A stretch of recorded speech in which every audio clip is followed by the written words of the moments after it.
Hello বন্ধুরা, কেমন আছো? আশা করি অনেক ভালো আছো। তো আজকে আমি আরেকটা ব্লগ নিয়ে চলে এলাম। তো পয়লা বৈশাখ মানেই বাঙালির শুভ নববর্ষ, নতুন বছরকে স্বাগত জানানোর দিন। সব কিছু ভুলে আবারও নতুন শুরু। ওই যে রবীন্দ্রনাথ ঠাকুর বলেছিলেন, যাক পুরাতন স্মৃতি, যাক ভুলে যাও গীতি। সে কথা আজও চিরন্তন।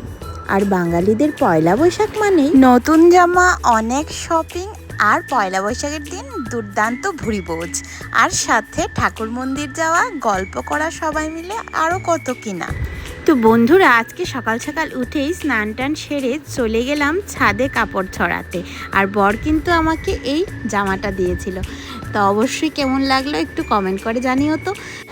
আজকে ছিল আমাদের বাবার বাড়িতেও নেমন্তন্ন, মানে জামাই নেমন্তন্ন। পয়লা বৈশাখের দিন জামাই আর মেয়েকে নেমন্তন্ন করে ভোজ করানো। তো আমি তাড়াতাড়ি সকালবেলা কিন্তু উঠেই স্নান এবং ঘরে রান্নাপাতি সেরে চলে গেলাম রেডি হয়ে বাবার বাড়িতে, ওর সঙ্গে মানে আমার বরের সঙ্গে। তো তোমরা আস্তে আস্তে দেখতে পাবে পুরোটা ভিডিওতে। আর দেখো আমার ছাদ বাগানের ফুলগুলি কীরকম লাগলো। এগুলি কিন্তু জিনিয়া ফুল, গত বছর আমি চারা এনে লাগিয়েছিলাম, আমার ঘরে হয়েছিল এগুলো, মানে বাড়িতে। আর তারপর আমি সংরক্ষণ করে রেখে দিয়েছিলাম শুকনো ফুলগুলো, সেই ফুলগুলোর থেকে কিন্তু এই গাছটা হয়েছে। আর এই গাছটাও ছাদে আছে। এই হলদে কালার গাছটা কি, তোমরা কিন্তু কমেন্ট করে জানাবে। তো তারপর আমি চলে এলাম ঘরে। আর এখানে আমার ছোট্ট পুচকু সোনা নিজে নিজেই স্নান করে চলে এলো, কারণ আজকে পয়লা বৈশাখ। ও বলছিল যে মা, নতুন জামাগুলি পরিয়ে দাও, আর আমি ঠাকুর মন্দিরে গিয়ে প্রণাম করব। তো এই দিক দিয়ে আস্তে আস্তে আমি আমার ছোট্ট পুচকু সোনাকেও রেডি করিয়ে দিই। তো বন্ধুরা, আমি বলে দিই আমার ছেলের নাম কিন্তু তজু। তো তোমরা ওকে তজু বলেই ডেকো, এবং জানিও ও কিন্তু দেখিয়ে দিল ওর ড্রেসটা তোমাদেরকে। তারপর এই যে বাবা ছেলে যখন একসঙ্গে হয় তখন এই দুষ্টুমি না হলে খেলাধুলা শুরু হয়। তো আজকে যেহেতু নেমন্তন্ন, কিন্তু ঘরেও আমি রান্না করব। তো এইদিকে আমি রান্না করার আগেই ঠাকুর মন্দিরে গিয়ে একটু প্রণাম করে নিলাম। উনি আমাদের বাড়ির আরাধ্য ছোনামা, মা কালীর। তো এদিকে আমার ছেলে তার ঠাম্মির সঙ্গে গিয়ে দেখো মন্দিরের মধ্যে প্রণাম করছে, আর ওর দাদু ভাই পুজো দিচ্ছিল। তো আমরা এখানে সবাই ঠাকুরকে প্রণাম জানাই প্রথমে। তারপর গিয়ে আমি রান্নাঘরে গিয়ে আমি তাড়াতাড়ি করে রান্নাটা বসিয়ে দিই, কারণ ঘরের মধ্যে অতিথি ছিল, ঘরের মধ্যে কালকে রান্না করতে হয়েছিল।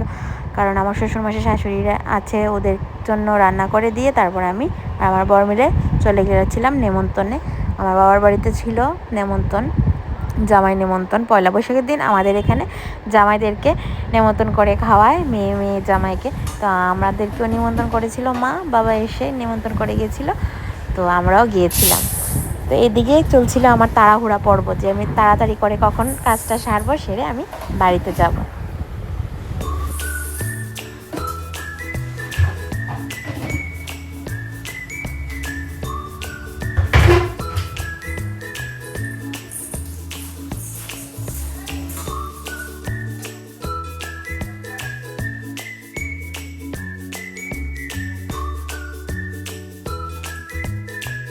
তো বন্ধুরা দেখো, আমি এদিকে রান্না বসানোর পাশাপাশি কিন্তু একটু ডিটক্স খেয়ে নিয়েছিলাম। এটা বানিয়েছিলাম লেবু আর গরম জল দিয়ে। এটা কিন্তু সকাল সকাল খাওয়া খুবই প্রয়োজন, বিশেষ করে আমরা মায়েদের, কারণ আমাদের বেলি ফ্যাটটা কিন্তু অতিরিক্ত বেড়ে যায় আস্তে আস্তে সি সেকশন হওয়ার পর।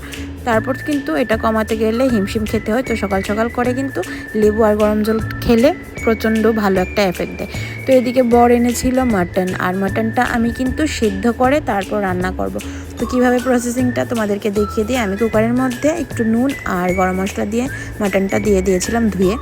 তো এরকম করে সিদ্ধ করার পর ভালো করে তারপর কড়াইয়ের মধ্যে মশলা আর তেল দিয়ে কষিয়ে নিলে কিন্তু মাটনটা আরও ভালো করে একটা সফট ফিনিশিং আসে।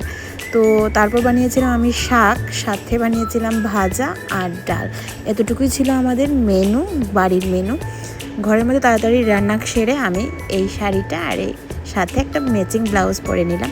তারপর চলে গেলাম বাবার বাড়ি। আর এদিকে দেখো মা সবভাবে সাজাচ্ছে, সব রকম ভাজা, মাছ ভাজা দিয়ে জামাইয়ের থালটা সাজাচ্ছে।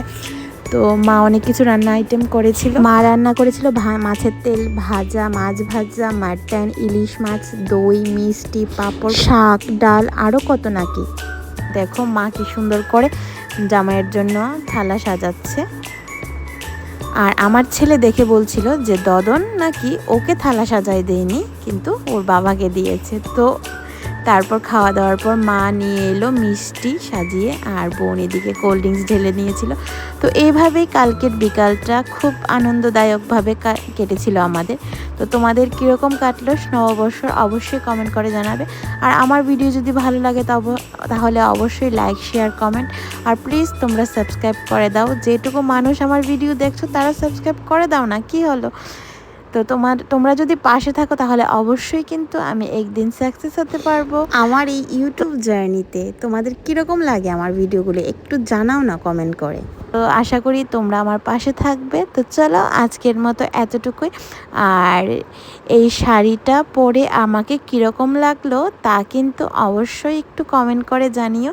তো এই ছিল আমার লুক, একদম সিম্পল সেটেল লুক করেছিলাম কারণ কালকে ভীষণ গরম ছিল।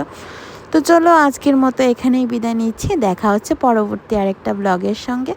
আর এতক্ষণ পর্যন্ত আমার এই ভিডিওটা দেখার জন্য অসংখ্য ধন্যবাদ। টাটা।